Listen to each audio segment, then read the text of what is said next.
ቦሌ የሆነ ናይት ክለብ በር ላይ በጥይት ስለተመታው ኢትዮጵያዊ ጋርድ ልንገራችሁ። በእርግጥ ጋርዱም የጀበና ሙር ነው ያለው ይባላል። በጣም ያፈላል። የብብቱን ፀጉር አበጥሮ ነው የሚወጣው መሰለኝ። በቃ እንዲህ ያላር ኮፈሩ ሳይፈሩ አይነት ሙር ነው ያለውና ተኳሹ ደግሞ ጎልማሳ ነው፣ ትልቅ ሰው ነው፣ ግን ፊዚካሊ በጣም ጫጩ ነው። አደጉ የደረሰበት ምሽት ይሄ ሰውዬ ያ ጋርድ የሚሰራበት ክለብ ውስጥ ገባ።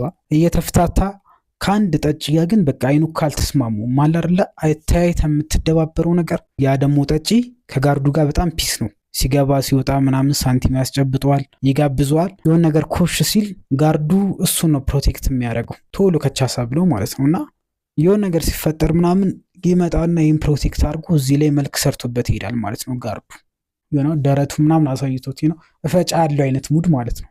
ቦዲ ላንጉጅ ሰውየው በጣም እየተናደደ ሄደ ማለት ነው። ሲደጋገምበት ምናምን እየጠጣ ምን ሄደው ከዛ ኮሽ ሲል ድጋሚ አምጥቶ አንጠልጥሎ አውጥቶ ጣለው ማለት ነው ውጭ።